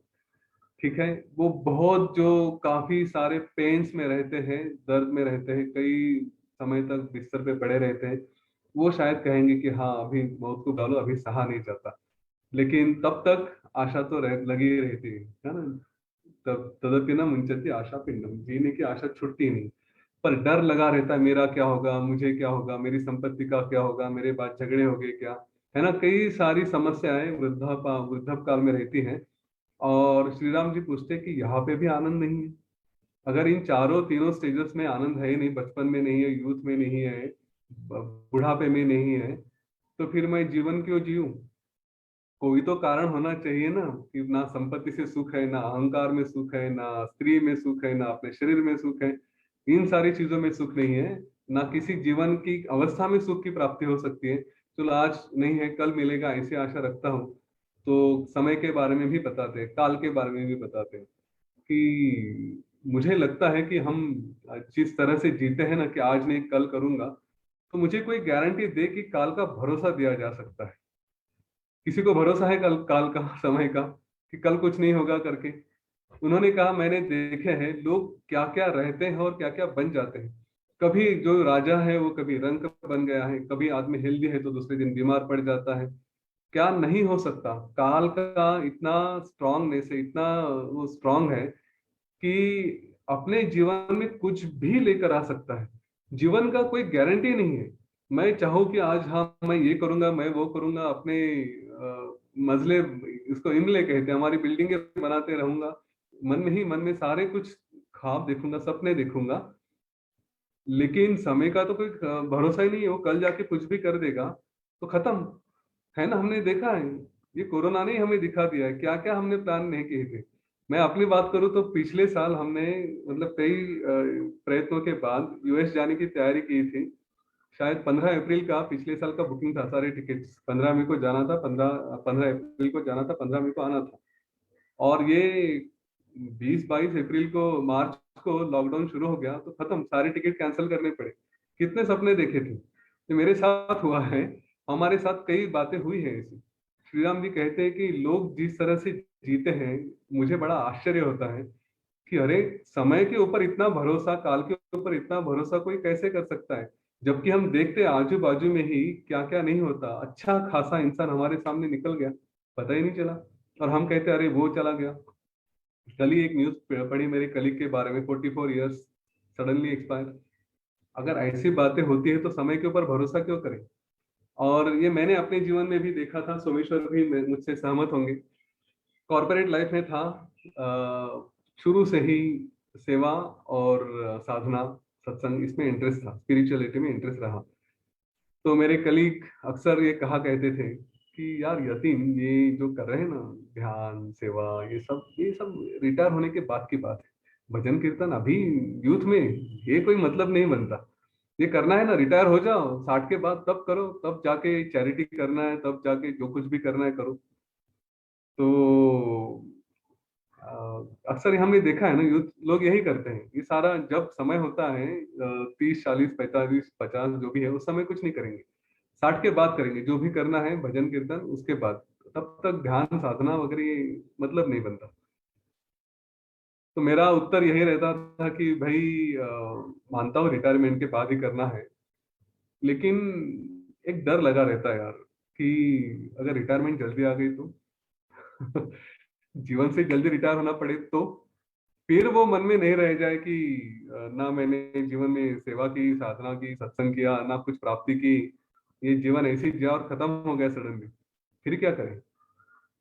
तब तो कुछ भरोसा नहीं ना। तो तुम्हें गारंटी होगी, तुम करो 60 के बाद जो करना है, मुझे अपने जीवन की गारंटी नहीं है। मुझे तो एक एक क्षण हर तरह जीना है। पैसा भी कमाऊंगा, अपनी जो जिम्मेदारी है वो निभाऊंगा डेफिनेटली, लेकिन मैं ये भी करूंगा कि बाकी के भी जीवन के अंग है वो भी जीऊंगा, वो ऐसे छोड़ने नहीं है।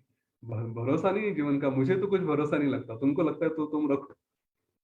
ये आप लोग भी इस बात को ध्यान में रखें। हाँ, डोंट प्रोक्रास्टिनेट, आगे कल करेंगे, परसों करेंगे, ऐसा नहीं। अच्छी चीजें हैं वो आज ही इसी समय कर डाले, उसी में इन्वॉल्व हो जाए, उसी को आगे लेकर चले। ठीक है, पता नहीं कल का क्या भरोसा है। गुरुदेव को हम पसंद आ गए, अपने साथ रख लिया, भरोसा क्या है है ना हम पसंद है ऐसा नहीं है, हम गुरुदेव को सभी लोग पसंद है, नहीं ऐसा नहीं है। थोड़ा उसको अलग एंगल से ले लीजिए, ठीक है। तो समय के ऊपर श्री राम जी कहते भरोसा नहीं है। मैंने इंसान को खत्म होते हुए देखा है, इंसान के जीवन में कई सारे बदलाव लाते हुए देखे हैं। तो जिस एरोगेंस से हम लोग कहते हैं कि मैं ये करूंगा, मैं वो करूंगा, तो मुझे आश्चर्य होता है कि लोग इस तरह से कैसा भरोसा रख सकते हैं। समय का भी कुछ विश्वास नहीं किया जा सकता।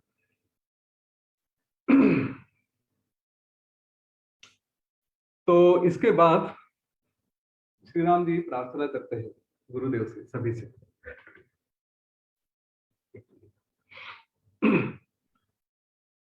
श्री राम जी कहते कि देखिए,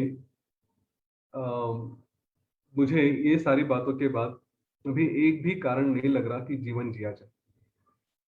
मैं चाहता हूं, मुझे पता है आत्मज्ञान ही वो कुछ है कि जो हमें सुख दे सकता है, वो शांति दे सकता है। वो विवेक ही है जो मुझे बता सकता है कि हाँ, क्या सही है क्या गलत है, कैसे जिया जाए। लेकिन वो मेरे सामने, मेरे पास नहीं है।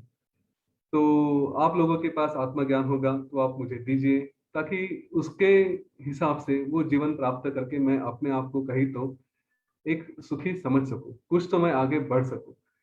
नहीं तो मुझे बताइए, और आप लोगों को भी अभी शायद आशा करता हूँ कि वो वैराग्य आया होगा कि कुछ भी करना है तो कोई कारण ही नहीं नजर आता है ना। कोई बताए कि कुछ करना है, अरे कल जीवन खत्म हो सकता है, क्यों करें, ऐसे ही बैठे रहे। जो भी कुछ करना है उसमें आनंद भी नहीं है।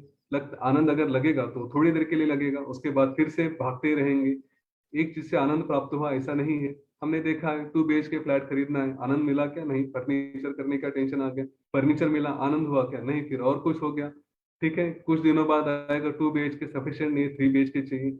मुझे गाड़ी चाहिए, कार मिली, कार सफिशिएंट नहीं है, मर्सिडीज चाहिए, मर्सिडीज ली, सफिशिएंट नहीं, फेरारी चाहिए। भागते ही रहेंगे। हम देखते हैं दुनिया में इतने सारे लोग हैं, क्या क्या करते नहीं, तृप्ति ये है ही नहीं। श्री राम जी का प्रश्न वही है कि कहाँ है तृप्ति, कब मिलेगी तृप्ति? मुझे बताइए। जब आप इसका उत्तर देंगे तब मैं कुछ कह सकता हूँ कि हाँ, कि मुझे शांति है और मैंने सचमुच कुछ करना चाहिए। पर मुझे आज इस क्षण में कुछ भी करने के लिए कोई कारण ही नहीं दिखाई देता। तो हे गुरुदेव, मुझे अगर कुछ करना ही नहीं है, कोई कारण ही नहीं है, तो फिर मैं जीवन क्यों जीऊं? आत्महत्या करना पाप है, इसलिए मैं जीवन नहीं त्यागता। पर जीवन त्यागना नहीं है, इसलिए जीवन जीना चाहिए, ऐसा भी मुझे लग नहीं रहा। कुछ कारण है तो बताइए कि मैं जीवन जीऊं, वरना मुझे जीवन जीने में कोई रस नहीं है।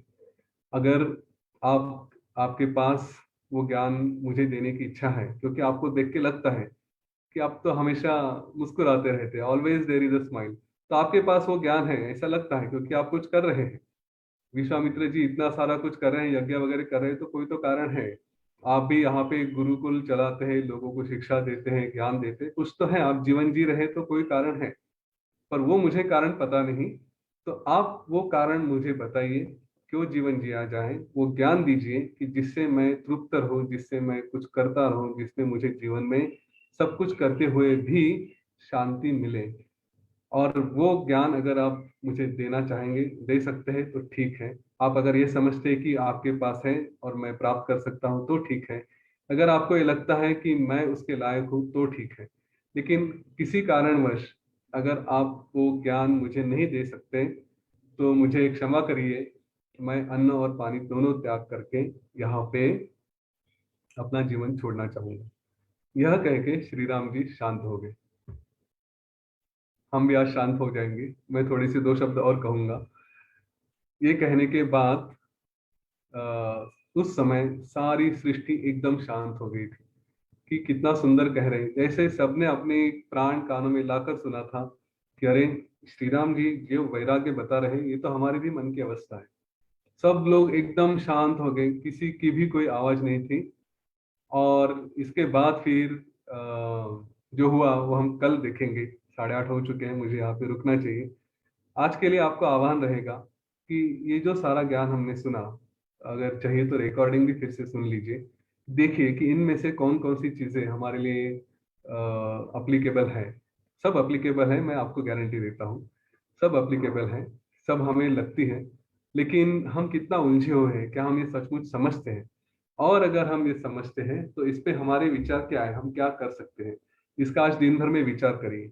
ठीक है, ऐसी संधि मत छोड़िए। मैंने आपको पहले ही बोला कि ये सुनने के लिए जब बड़े बड़े लोग, बड़े बड़े ज्ञानी, ऋषि मुनि सब कुछ आते हैं, तो हमारे पास, हमारे घर पे ये ज्ञान आ रहा है। ठीक है, गुरुदेव की कृपा है कि हम यहाँ पे पहुंच चुके हैं।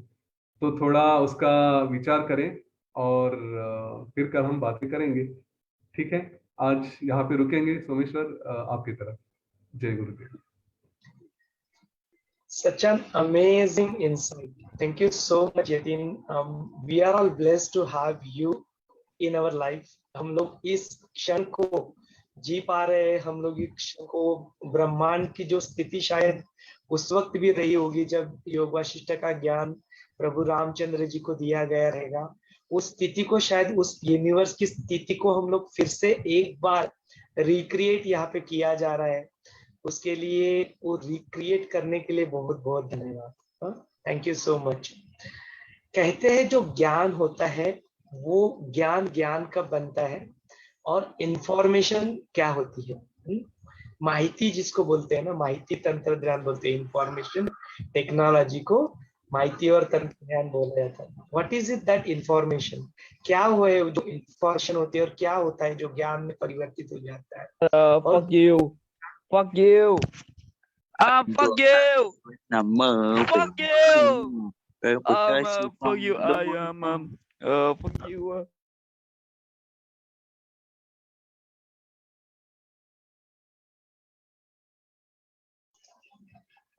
सो क्यों ऐसा होता है कि हम लोग जब ज्ञान सुनते हैं और ज्ञान को दो धारी तलवार क्यों बताया गया है? Why it happens कि हम लोग ज्ञान को दो धारी तलवार बताते हैं? तो कहते हैं कि जो ज्ञान होता है, फॉर एग्जाम्पल जैसे अभी हमने सुना यहाँ पे कि जैसे यतीन जी ने बताया कि देखो, उससे तो ऐसे एवरीथिंग सब कुछ खत्म होने वाला है, right? Everything is going to be anyway, everything anyway is going to finish. सब कुछ तो ऐसे ही खत्म होने वाला है। तो क्या हो सकती है अपने मन की स्थिति? यदि हम लोग इसको देखें तो अपने मन की स्थिति क्या हो सकती है? कि कह सकते क्या, अरे यही मैं मरने वाला हूँ, वैसे तो ये शरीर खत्म होने वाला है, तो क्यों ना चलो एंजॉय कर ले। देखो, दिस इज व्हाट हैपेंस। जो अपना पीयर प्रेशर होता है ना, जो अपने साथ अपने बोलते हैं ना, संगत जो होती है बहुत बहुत अपनी जीवन में इम्पोर्टेंट होती है। इट्स वेरी इम्पोर्टेंट, अपने लाइफ में इम्पोर्टेंट होती है कि जो अपने संग होता है, जो संग होता है, why that is important? It is absolutely possible. ऐसा हो सकता है ना कि ये सुन लिया कि अरे लाइफ का कोई भरोसा नहीं है, there is no guarantee of this life, right? Possible है क्या? Do we have any guarantee of this life? बिल्कुल इस लाइफ की कोई गारंटी नहीं है। There is no guarantee of this life. तो फिर क्या हो सकता है? कुतर्क क्या हो सकता है? कुतर्क ये हो सकता है कि क्यों ना फिर लाइफ को एंजॉय कर लिया जाए। चलो यार, फिर क्यों ना हम लोग जो भी पॉसिबल होता है, जो दिखता है अपने को सुख के रूप में, क्यों ना उसको पूरी तरह से भोग लिया जाए। क्योंकि पता नहीं ना कब मर जाएंगे, कब पता नहीं कब ये शरीर अपना साथ छोड़ देता। काल का तो कोई भरोसा नहीं है। तीन जी ने हमें बताया काल को कोई भरोसा नहीं है। रामचंद्र जी की मन की अवस्था हो रही है कि काल का तो ये भरोसा नहीं है, तो क्यों ना जी लिया जाए। तो गुरुदेव बोलते हैं, अष्टावक्र गीता या पतंजलि योग सूत्र हम लोग जब सुनते हैं तो गुरुदेव वहां पे तीन चीजों की बातें करते हैं। एक तो बोलते हैं तर्क, जो अपनी बुद्धि से भी हमने सुना, योग वशिष्ठ भी हमें बताया और यतीन जी ने भी हमको उसके अच्छे तरह समझाया उसके बारे में कि देखो कोई भरोसा नहीं। ये हो गया एक तर्क। वो तर्क को सुन के अपने सुन लिया तो कोई बोलेगा यार late me do all the good things in my life. सब कुछ जो मुझे करना है अभी, मेरी जिंदगी का हर क्षण मुझे ऐसे मुस्कुराते हुए आनंद में जीना है। जितना हो सके मुझसे होता है वो मुझे सेवा करना है। सबको जितना दे सकता है मैं इस जीवन में लोगों को देना है। ये अपनी एक मन की अवस्था हो सकती है। तो आप तर्क में आ गए हो, आप वो जो सात्विक विचारों में आप आगे हो और अपनी जिंदगी को मुस्कुराते हुए इन जॉयफुल स्टेटस वाले में जीना करना आपने शुरू कर दिया। आप या जीना चाहते हो, कैसे जीना चाहते हो, शायद आप उसके बारे में सीखना चाहते हो, तो वहां पे आर्ट ऑफ लिविंग पिक्चर में आ जाता है, अपने हैप्पीनेस प्रोग्राम्स पिक्चर में आ जाते हैं। आप उसको करके इसको अपने जीवन में उतार सकते हैं। ये हो गई मन की एक स्थिति। अभी नॉलेज को बोलता है दो धारी तलवार है, जो ज्ञान होता है वो दो धारी तलवार होती है। दूसरी तलवार की दूसरी धार क्या है? ऐसा हो सकता है कि आप इस तर्क में जाके पॉजिटिव साइड में ना जाओ, या आप हो सकता है कि इस तर्क को सुन के कुतर्क में चले जाओ। कुतर्क माने क्या? जैसे कि हाँ, टाइम तो वैसे भी कोई गारंटी नहीं है, इस शरीर का वैसे भी कोई भरोसा नहीं, इस जीवन का वैसे भी भरोसा नहीं, तो let me do whatever I want to do. क्या जरूरत है मुझे पढ़ाई करने की, क्या जरूरत है मुझे ये करने की, late me do, let me go enjoy with my friend. चलो फिर मस्ती मारते हैं, पार्टी करते हैं, ये करते हैं, वो करते हैं, ब्ला ब्ला ब्ला ब्ला। ये हो गया कुतर्क।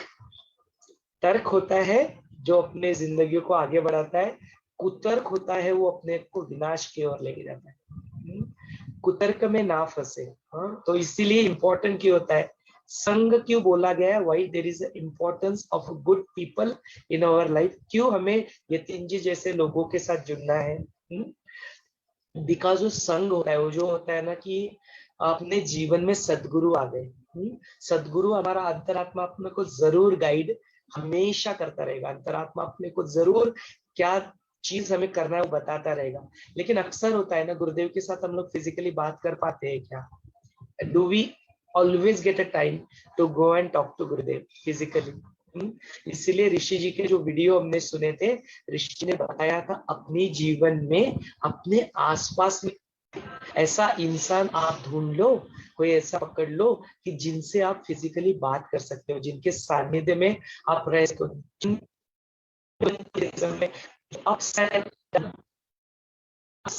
अपोजिट वैल्यूज जो कॉम्प्लीमेंट करती है एक दूसरे को और आते रहता है। ऐसे समय में जब हो सकता है में करना कुछ शंकाएं उत्पन्न हुई, आप कुछ डाउट्स उत्पन्न हुए, कुछ ऐसी परिस्थिति आप पे जीवन में उत्पन्न हुई जहाँ पे अपने मेंटर से हम लोग आते हैं। इसीलिए I always want Yatin as a mentor ही है, क्योंकि अपने पास अवेलेबल है, अपने पास उनसे बात कर सकते हैं। हम लोग अवेलेबल है, Anjali ji available, all the Art of Living teachers are available, आपकी सेवा में उपलब्ध है। हम लोग आपके लिए अवेलेबल है।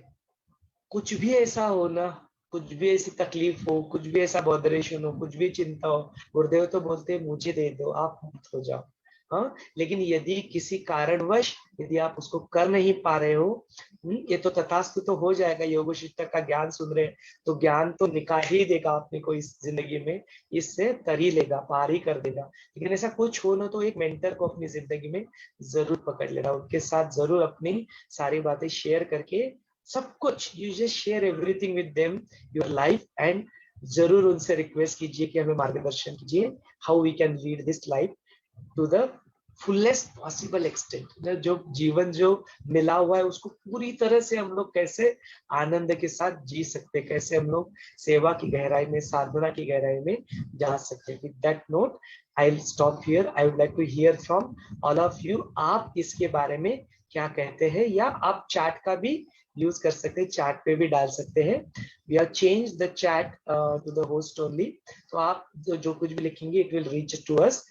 One of us will reach, either me, Anjali or Yatin will read it for all of you। प्रश्न को लेंगे और उसके उत्तर जानेंगे। अभी रमा जी ने बहुत देर से अपना हाथ उठा के रखा है। Rama ji, you are on the spotlight right now. Please unmute yourself and express, or if you want to ask any question, आप प्रश्न भी पूछ सकते हैं।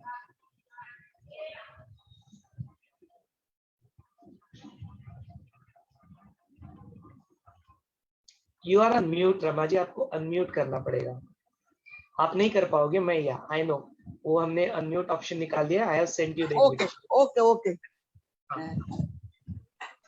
जतिन जी जो देहाभिमान के बारे में बताए कि मेरे, आपको सुनाई दे रहा है? नहीं आवाज आ रही हो? हाँ, हेलो हेलो जी हम आपको सुन पा रहे हैं, आप बोलिए। सुन पा रहे हैं?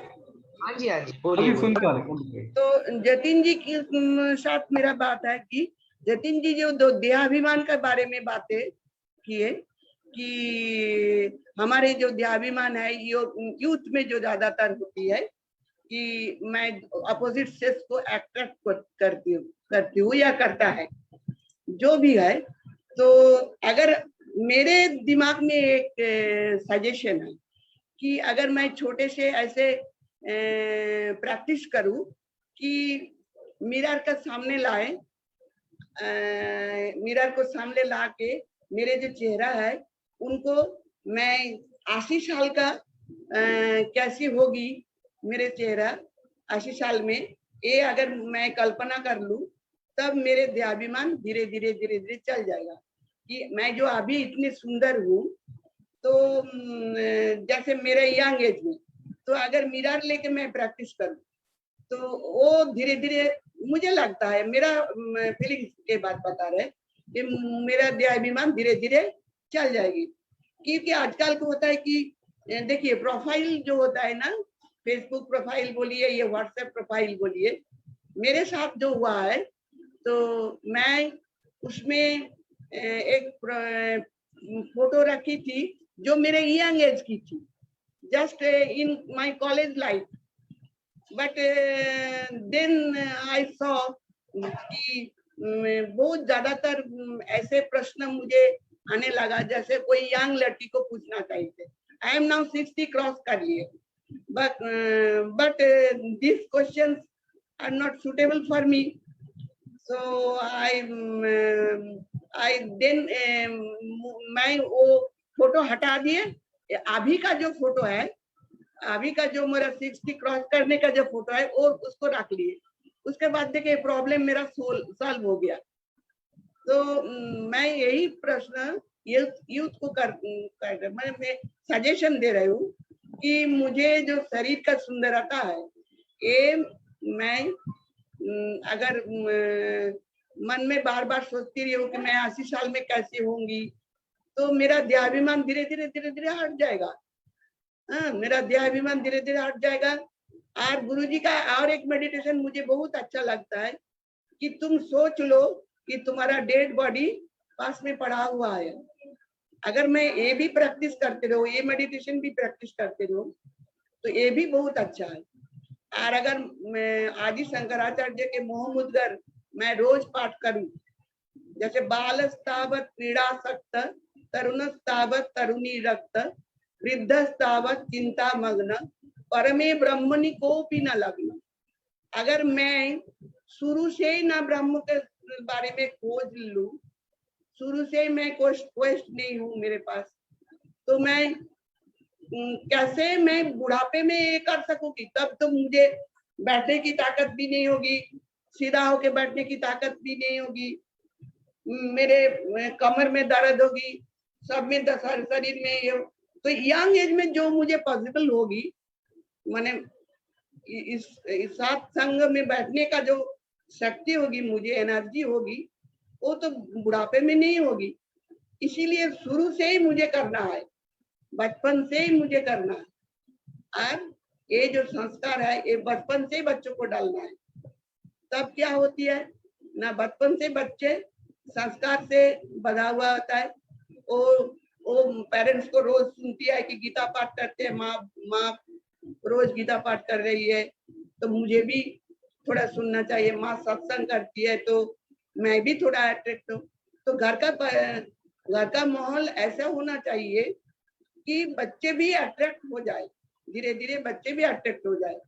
एवं बच्चे भी ऐसे अट्रैक्ट होने से क्या होता है, उसके मन में जो उतर कभी नहीं आएगी। वो बार बार माँ से पूछेगी, माँ ये कौन ठीक है, ये ठीक है कि वो ठीक है, माँ इस कंपनी ठीक है कि उस कंपनी ठीक है। तो माँ से वो फ्रेंडली बातें कर सकेगी, तो उसमें क्या होगा, उसका संशय भी दूर हो जाएगा कि कौन रास्ता मेरे लिए ठीक है, कौन लाइन मेरे लिए ठीक है, मैं कैसे करियर चॉइस करूं, मैं कैसे माँ से फ्रेंडली बात कर सकूं। तो इसीलिए घर का माहौल ऐसे होना चाहिए, सब ट्रांसपेरेंट होना चाहिए। माँ बाप बच्चे बच्ची सब अगर ट्रांसपेरेंट हो जाए तो क्या होती है। और माँ अगर धर्म धर्म पालन करती रमा है जी, तो रमा जी, हाँ बोलिए, आपको थोड़ा रुकना पड़ेगा। ओके, हाँ बाकी लोग बोलिए को भी बोलिए। प्रश्न है। बाकी लोग, आपका अगर प्रश्न है तो संक्षिप्त में पूछे, बाकी लोगों के भी प्रश्न होंगे। ठीक है, तो वन आपका वन प्रश्न क्या है, थोड़ा संक्षिप्त में पूछेंगे। वन सेकेंड, आपको मुझे सुनाई नहीं दे रहा। हमारी आवाज आ रही है रमा जी आपको? हाँ हाँ हाँ बोलिए। हाँ, तो जतिन जी कह रहे हैं कि आपने जो अभी बताया, अपने जीवन का अनुभव बताया, उसके लिए हाँ बहुत बहुत धन्यवाद। Really it is a very good insight. अभी आज के सेशन का जो अपना सेशन चल रहा है, उसके बारे में आपके मन में कुछ प्रश्न है? तो वही तो मैं तो वही बोली कि जो शरीर का जो अभिमान है ये मुझे हटाना है। हटाना है। आप यस थोड़ा देखिए, अभी सेशन शुरू हुए हैं हमारे। ओके, वशिष्ठ जी अभी पिक्चर में आएंगे कल से, तो वो बताएंगे, ये सारे प्रश्नों का उत्तर वे देंगे। ठीक है, थोड़ा ओके, सा ठीक है ठीक है। सुशील जी को कुछ पूछना है।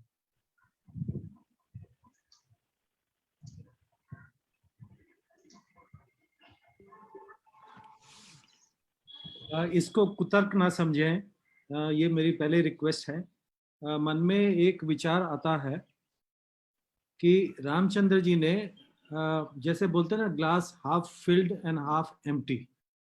मेरा ख्याल रामचंद्र जी ने उसको ग्लास को हाफ एम्प्टी देखा, हाफ फुल नहीं देखा। और मेरे मन में ये आता है कि जीवन में कुछ सुख हैं, पर वो ट्रांजैक्शनल हैप्पीनेस है। आते हैं चले जाते हैं, आते चले जाते हैं, ऐसे दुख भी आते हैं चले जाते हैं। तो सवाल ये है कि मुझे वो परमानेंट हैप्पीनेस कैसे मिले। तो अगर सवाल ये होता कि हमारे को ये ट्रांजैक्शनल हैप्पीनेस है या अनहैप्पीनेस की जो सिचुएशंस हैं, इनसे कैसे निकल करके हम परमानेंट हैप्पीनेस की तरफ जाएं, मैं समझता हूँ कि इस तरह का अगर सवाल होता तो शायद ज़्यादा अच्छा होता। ये मैं बहुत छोटी बुद्धि है मेरी, तो इसको आप बुरा ना माने प्लीज। ठीक है, उन्होंने यही पूछा है ना, परमानेंट हैप्पीनेस कहाँ है। हाँ, उनका भी प्रश्न यही है सुशील जी। श्री रामचंद्र जी का भी प्रश्न यही है कि जिस चीज को हम लोग सुख मान रहे हैं एक्चुअली, वो तो उसमें तो उतना सुख दिखाई देता नहीं है actually. It's not a complete सुख। तो परमानेंट हैप्पीनेस है किधर? वो कौन से मन की स्थिति? यही एग्जैक्ट प्रश्न है। तो आप बिल्कुल सही जा रहे हो। आप वही पे वही ढूंढना है, छोटी छोटी बातों में जो इंसान प्रयत्न करता है, तो वहां पे फोकस करने के बदले जहाँ परमानेंट हैप्पीनेस है वहां पे फोकस करें। इसलिए उन्होंने बताया कि ट्रांजैक्शनल हैप्पीनेस जहाँ है, उसकी अगर पता है ट्रांजैक्शनल ही है, तो फिर उसके पीछे क्यों है? जो परमानेंट है उसके पीछे। ठीक है, जस्ट टेम्पररी है, ट्रांजैक्शनल ही है, तो क्यों उसके पीछे पड़े रहते हैं हम? और उसका क्यों का भी जवाब मिलेगा हमें। Will get it. इसका भी पता चलेगा कि ऐसा क्यों करता है इंसान। सब कुछ जानता है, ऐसा नहीं कि ये ज्ञान नहीं, योग वशिष्ठ का ज्ञान ये इससे पहले हमने कुछ सुना ही नहीं है। नो, जब हम लोग यहाँ पे आए हैं तो जरूर बहुत कुछ हुआ है यहाँ। इसके पीछे भी बहुत कुछ हुआ है। शायद बहुत सारे लोगों ने कोर्स भी कर लिया होगा, बहुत सारे लोगों ने भगवत गीता, बहुत सारे स्क्रिप्चर्स भी पढ़ लिए होंगे, बहुत सारा बैकग्राउंड के साथ हम लोग यहाँ पे आए। फिर इतना सब जानने के बाद भी क्यों ऐसा इंसान ऐसा बिहेव क्यों करता है? जानता है कि टेम्परेरी उसकी इस प्रश्नों के भी ऐसे देखो, यही है यतिन जी बोल रहे हैं ना कि आपके मन में ये प्रश्न उठने चाहिए। श्री राम जी के मन में ये प्रश्न उठे ना, ऐसे प्रश्न अपने मन में भी उठने चाहिए। Is very important and it is a very good sign actually. आपके मन में ये प्रश्न उठे, ये बहुत अच्छा है। अपने यहाँ पे चार्ट में प्रीति जी पूछ रही है, व्हाट इज स्ट्रॉन्ग, माया और वैराग्य? While Vairagya tries to give the opportunity to attain peace, Maya catches back to Moha. Yeah. ज्ञान दोनों से स्ट्रांग है। Okay, you get into knowledge, it will overcome both of them. वैराग्य, देखो, दोनों की तुलना नहीं हो सकती, माया और वैराग्य। ठीक है, ये दोनों अलग अलग क्षेत्र हैं। वैराग्य हमें कुछ छोड़ना है, और जहाँ पे हम छोड़ सकते हैं, जिसका कंट्रोल हमारे ऊपर है। माया ये तो बाहर की दुनिया है, वो अपने आप काम करती रहेगी। तो ये वैराग्य लेकर आना और वो प्रयत्न करना ये हमारे हाथ में। हम जब अगले कुछ सेशंस देखेंगे तो ये पता चल जाएगा कि हम कुछ करना चाहते हैं तो वो माया माया से भी स्ट्रांग, क्योंकि हमारा ही रूप माया होती है। ठीक है, हम जब समझेंगे हम कौन है तो हमारा रूप माया होती है। तो माया भी हमसे ऊपर नहीं, प्रयत्नों से ऊपर नहीं है माया।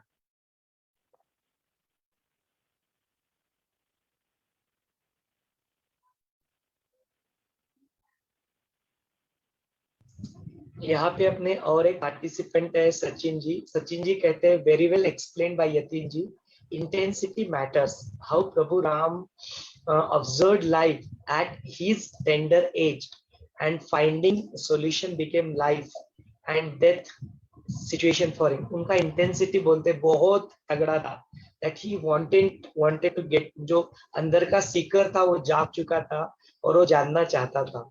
We need not have to go through whole life to understand the issue. Yes, बहुत सही बात कही। हर चीज के प्रमाण के लिए वेट मत करो, अभी है आया है तो यदि कुछ अनुभव यहाँ पे है उनसे अनुभव सुन के भी we can wake up. That waking up, that seeker can actually कभी भी जा सकता है। उसके लिए we don't have to get to वार्धक्य की या जो वृद्धाश्रमा की जो 4 स्थितियां बताए उस तक वेट करने की जरूरत नहीं है। We can also learn from others life. Thanks for sharing that Sachin ji. और किसी को कुछ मन में प्रश्न है तो आप पूछ सकते हैं। या भारती जी कुछ कहना चाहती हैं?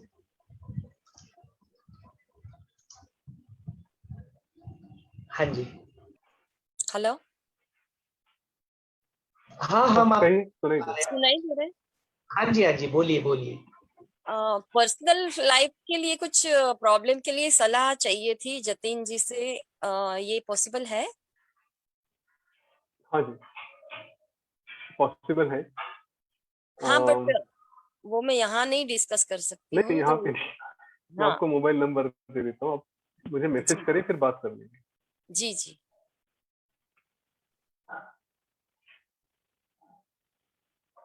वैसे सुमेश सर भी गाइड कर सकते हैं, आप उनसे भी बात कर सकते हैं। सुमेश सर, आप अपना नंबर दें।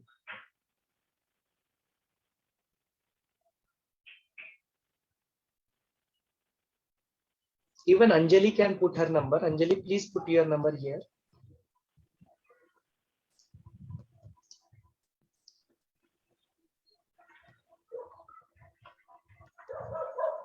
हो सकता है कि अपने पार्टिसिपेंट्स में कुछ महिलाएं हो और वो अगर आता है कि how can I discuss with a male candidate. वैसे तो हमको एक आदमी या औरत के रूप में ना देखे, ये हमारी विनती रहेगी। हमें मैटर नहीं करता है कि वी आर मेल और, बट यदि फिर भी वो थोड़ा सा कहीं पे हिचक है तो Anjali is also one of our teacher. Anjali has put her number, आप अंजलि जी के साथ भी डिस्कस कर सकते हैं। We are okay with everything. यहाँ पे और एक प्रश्न पर्णा जी पूछ रही है कि is Rama and Buddha's thinking same? Buddha also had the same question, right? Yeah. Yeah, Yatin, you want to say something? दोनों का थिंकिंग सेम है, लेकिन दोनों की अवस्था अलग है। बुद्ध ने जो सब कुछ देखा था तो वे राजमहल में पूरे प्रोटेक्टेड थे, उनके बारे में पता गया कि ये ऐसे आगे जाके होने वाला है। श्री राम जी का वैसा नहीं था, वे बाहर भी घूम के आए थे और उन्होंने जो देखा वो आत्मविचार से आया। ऐसा नहीं था कि उनको परिस्थिति की कल्पना नहीं थी, उन्होंने सब कुछ वो जानते थे, सब शिक्षा का भाग था उनका, वो हो चुका था। लेकिन फिर भी भ्रमण किया तो एक अलग से उनको एक्सपोजर आ गया। इसको भ्रमण का एक निमित्त कहा गया है, लेकिन श्री राम जी का ये क्या कहेंगे, बुद्ध के बारे में भ्रमण का कारण हुआ था। भ्रमण के बाद उन्होंने देखने के बाद सोचा और उसी वक्त करते करते श्री राम जी का ये सारा उससे ज्यादा गहरा आत्मविचार कि जहाँ पे उन्होंने काफी बातों पे विचार किया और उसके बाद फिर आए।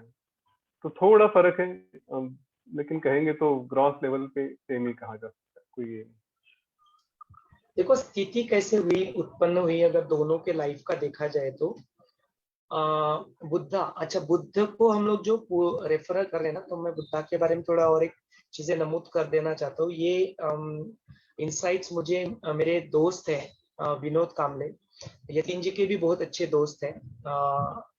We study together in IIT, हम लोग आईआईटी में साथ में पढ़े थे और फिर काफी सेवा भी हमने साथ में किया when we are in Bangalore. तो उनका भी बहुत अच्छा रीडिंग है। he has gone through Bible, he has gone through Bhagavad Gita, he has gone through many scripture, उन्होंने कुरान भी पढ़ा हुआ है। और जो बुद्धा का जो लिटरेचर था उसको अच्छी तरह से समझने के लिए ना he learned Pali language. Pali language में जो काफी सारे वर्सेस लिखे हुए हैं, तो विनोद जी ने उसके बारे में भी पढ़ाई किया। तो उनसे पता चला कि बुद्ध जो है वो कोई एक पर्टिकुलर इंसान का नाम नहीं है। बुद्धा इज मल्टीपल टाइम, जैसे हम लोग बोलते हैं ना कि मल्टीपल टाइम ये हो चुकी है, बुद्ध मल्टीपल टाइम हो चुके हैं। तो वन ऑफ द बुद्ध जो हम लोग अक्सर जानते हैं वो गौतम बुद्ध, जो सिद्धार्थ के रूप में हमने उनको देखा था, हु इज राजा के प्रिंस थे। और फिर वो जब बाहर निकलते हैं और देखते हैं कि डेथ को देखते हैं, ऑल दैट चार चीजें, वृद्धक्य वार्धक्य को देखते हैं और फिर बोलते थे अरे मेरा शरीर भी मर जाएगा, मेरा भी ऐसे ही हाल होने वाला है। एंड देन फिर उनमें वो एक स्थिति उत्पन्न हो जाती है कि अरे ये तो I need to know more about it. And then he goes into seclusion. Seclusion एक स्थिति होती है कि आप सब कुछ छोड़ छाड़ के आप एक जिसको सेक्लूजन को क्या बोल सकते हैं यतीन, जो अपना ये भी जाते हैं ना सारे लोग सेक्लूजन, एकांतवास कहेंगे। हाँ एकांतवास, एकांतवास, हाँ एकांतवास is the right word, not अज्ञातवास। हाँ अज्ञातवास बोले या एकांतवास में वो चले जाते हैं। एंड देन जो उनके प्रैक्टिसेस होती है, जो कुछ भी उनको फिर अपने अनुभव होते हैं, प्रैक्टिसेस से अनुभव होते हैं, then he comes back here. Prabhu Ramchandra ji has travelled, ये भ्रमण करने के बाद में, देखने के बाद में, सब जानने के बाद में वैराग्य की स्थिति उत्पन्न हो जाती है इनके मन में। वो देख के जो एक स्थिति उत्पन्न हो जाती है बुद्धा के मन में कि अरे ये क्या है, suddenly then he goes into एकांतवास में। जब वो ज्ञान उनको प्राप्त हो जाता है, then he comes back to life and then he start travelling, then he start spreading this knowledge.